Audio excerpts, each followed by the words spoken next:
sejahtera buat semua murid-murid yang cikgu kasihi. Diharapkan semuanya berada dalam keadaan yang sihat, ceria dan paling penting sentiasa bersemangat untuk memulakan pembelajaran kita pada hari ini.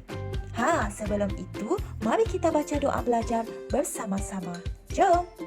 Allahumma aftah alaina hikmataka waishur alaina min khazaini rahmatika ya arhamar rahimin. Baiklah, tajuk kita pada hari ini ialah Sangkar Arnab Keluarga Alia. Murid-murid boleh membuka buku aktiviti jilid 1, muka surat 9.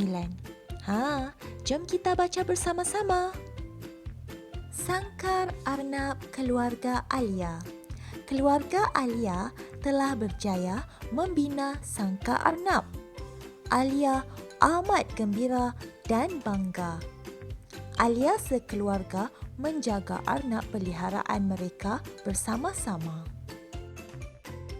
Di sini telah cikgu paparkan sebuah gambar. Murid-murid dapat melihat pelbagai aktiviti yang dilakukan oleh keluarga Alia. Sebagai contohnya, menyapu daun kering, memacakkan papan tanda, memberikan makanan dan membelai arnab. Berdasarkan arahan yang diberikan, murid-murid diminta untuk membina dan menulis ayat berdasarkan gambar ini. Murid-murid tahu tak cara untuk membina ayat? Mari cikgu ajar formula dan cara untuk membina ayat. Formula membina ayat, murid-murid boleh ingat 3 huruf ini, iaitu S, A, K, SAK. Apa itu SAK? S merujuk kepada siapa ataupun watak yang diberikan dalam gambar tersebut. A pula merujuk kepada aktiviti, iaitu buat apa. Apakah aktiviti yang dilakukan oleh watak tadi tu. Dan K merujuk kepada keterangan ataupun perluasan ayat tersebut.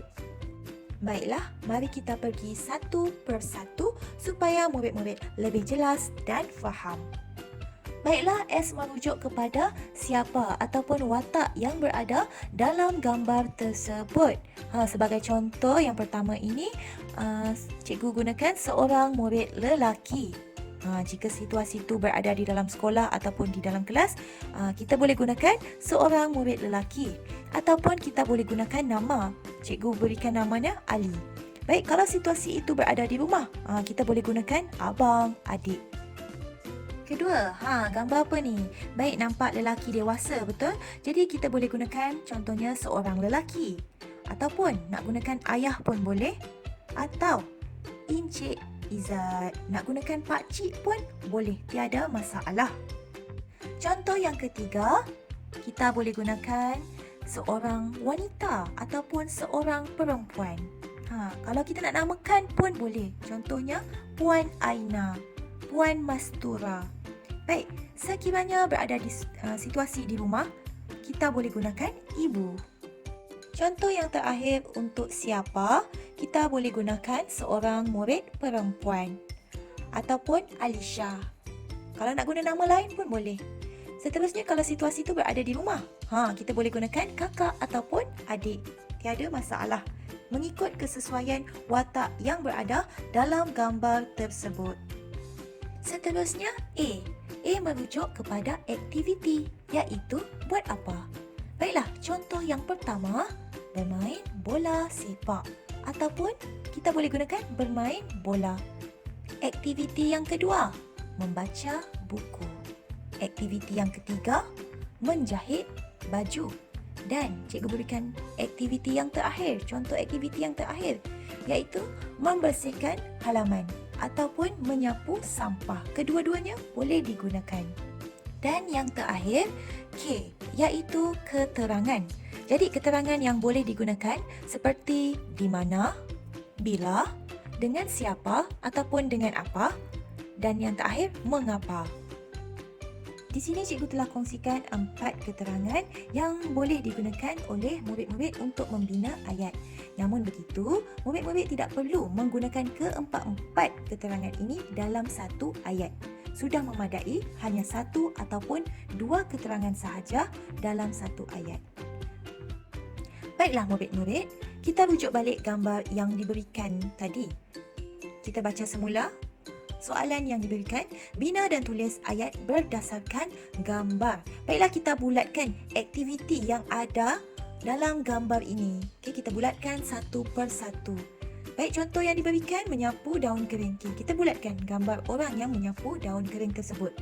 Okey, aktiviti yang kedua, memacakkan. Jadi kita bulatkan gambar orang yang memacakkan papan tanda tu. Yang ketiga, memberikan makanan. Kita bulatkan gambar memberikan makanan. Seterusnya, membelai arnab. Kita bulatkan orang yang membelai arnab. Memandangkan. Gambar ini dia telah berikan frasa sangat besar. Jadi kita bulatkan dahulu frasa yang diberikan dengan objek yang menunjukkan sangat besar tu. Jadi objek dia apa? Rumah kan? Rumah arnab tu. Jadi kita bulatkan gambar rumah arnab tersebut. Baiklah murid-murid, mari kita cuba membina ayat menggunakan formula yang cikgu kongsikan tadi. Untuk contoh yang pertama, baiklah murid-murid dapat melihat jadual yang telah cikgu sediakan, iaitu untuk bahagian yang pertama S, kedua A dan yang ketiga K. Baik, kita masukkan satu persatu. Aktiviti yang pertama iaitu menyapu daun kering. Jadi murid masukkan sahaja ke dalam jadual di bahagian aktiviti, iaitu bahagian A.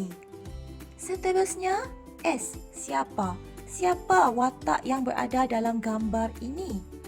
Kita letak watak Ibu Alia. Sebab apa? Sebab dia seorang perempuan. Jadi kita letak Ibu Alia. Kenapa cikgu letak Ibu Alia? Kenapa cikgu tak letak Ibu Darwish ke? Ibu Syifa ke? Sebabnya dalam petikan tadi dia nyatakan keluarga Alia. Jadi kita gunakanlah semula Ibu Alia. Baik, untuk keterangan aktiviti ini cikgu nak gunakan di mana? Dekat mana murid-murid? Sudah semestinya di halaman Sangkar Arnab. Jadi kita gabungkan ketiga-tiga bahagian ini untuk membina ayat lengkap. Baiklah, ayat lengkapnya, Ibu Alia menyapu daun kering di halaman Sangkar Arnab. Kita pergi contoh yang kedua. Di sini gambar yang diberikan iaitu memacakkan. Jadi murid-murid boleh masukkan frasa yang diberikan tersebut ke ruangan aktiviti. Okey, kita boleh tambahkan sikit memacakkan papan tanda. Baik, siapa? Siapa yang memacakkan papan tanda tersebut? Siapa? Okey, kita boleh gunakan Ayah dan Datuk Alia. Keterangannya? Ya, cikgu memilih keterangan di mana. Okey, tempat iaitu di halaman Sangkar Arnab. Jadi ayat lengkapnya, Ayah dan Datuk Alia memacakkan papan tanda di halaman Sangkar Arnab. Contoh yang ketiga iaitu memberikan makanan. Jadi murid-murid masukkan sahaja frasa memberikan makanan ke ruangan aktiviti iaitu ruang A. Jadi kita lengkapkan pula ruangan S iaitu ruangan siapa. Okay, siapa yang memberikan makanan tu? Okay, murid-murid dapat melihatkan seorang lelaki. Jadi watak yang cikgu gunakan iaitu Abang Alia. Okay, Abang Alia memberikan makanan. Okay, kepada siapa Abang Alia ni bagi makan? Kepada arnab peliharaan keluarganya. Jadi ayat lengkap, Abang Alia memberikan makanan kepada arnab peliharaan keluarganya. Contoh yang keempat iaitu membelai arnab. Jadi murid-murid masukkan frasa ini di ruangan A iaitu ruangan aktiviti. Baiklah, siapakah yang membelai arnab? Kita namakan perempuan itu sebagai Alia. Jadi Alia membelai arnab. Untuk bahagian keterangan, kita boleh lihat Alia sedang berbual dengan rakan-rakannya. Jadi keterangannya kita boleh gunakan sambil berbual dengan rakan-rakannya. Ayat lengkap, Alia membelai arnab sambil berbual dengan rakan-rakannya. Contoh yang kelima, frasa yang diberikan adalah sangat besar. Untuk membina ayat ini, murid-murid tidak perlu menggunakan formula SAP. Baik, kita tuliskan dahulu sangat besar. Apa yang sangat besar ni? Rumah arnab. Baik, rumah Arnab ni milik siapa? Milik keluarga Alia. Jadi ayat lengkapnya, rumah Arnab keluarga Alia sangat besar. Baiklah, cikgu harap murid-murid faham apa yang dipelajari hari ini. Semoga murid-murid dapat membina ayat dengan betul. Selamat mencuba.